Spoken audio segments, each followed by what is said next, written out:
The summer offensive, codenamed Operation Blue, pushes deep into southern Russia.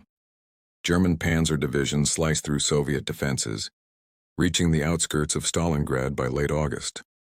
Luftwaffe bombers reduce the city to rubble. Factories, railways, and entire neighborhoods burn. Civilians are trapped. The Volga runs red with blood. Yet amid the chaos, Soviet troops refuse to withdraw.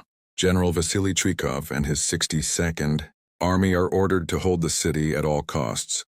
Urban combat begins, and brutal, slow, and merciless. Buildings change hands several times a day. German soldiers call the conflict Rattenkrieg, the War of Rats, as both sides fight from sewers, basements, and shattered walls. The Red Army turns every ruined factory into a fortress. The tractor factory, Red October Steel Works, and the grain elevator become household names in the Soviet Union. Snipers, including the famous Vasily Zaitsev, stalk German troops through the ruins, turning Stalingrad into a hunter's battlefield. As fighting intensifies, Stalin and his generals plan a counterattack.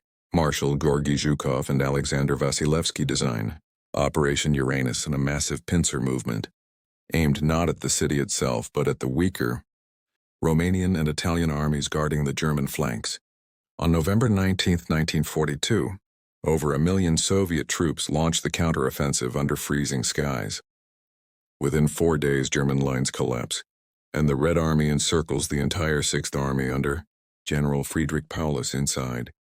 Stalingrad inside the city, 300,000 German soldiers find themselves trapped. Hitler forbids any breakout, declaring that the Sixth Army will stand fast.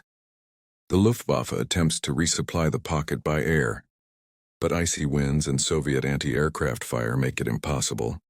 Only a fraction of supplies reach the starving troops. Temperatures drop below 30 degrees, soldiers freeze, starve, and die of disease. Ammunition runs out. Dead horses are eaten to survive. In January 1943, the Soviet Army launches Operation Ring, tightening the noose. One position after another falls. Entire regiments surrender or are annihilated. General Paulus, newly promoted to field marshal, faces an impossible choice. Hitler expects him to die fighting. No German field marshal has ever been captured, Hitler reminds him. Yet on February 2, 1943, Paulus surrenders.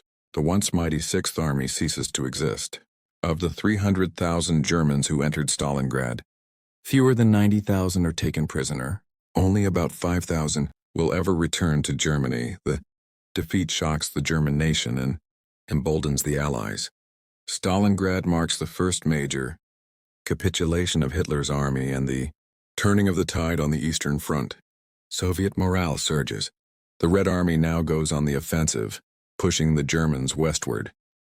For Hitler, Stalingrad becomes an obsession and a symbol of betrayal by fate and his generals. For Stalin, it is proof of Soviet endurance and unity. The ruins of Stalingrad stand as a monument to human endurance and suffering.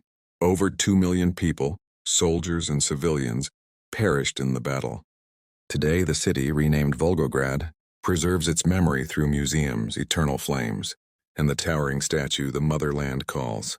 The Battle of Stalingrad was not just a fight for territory.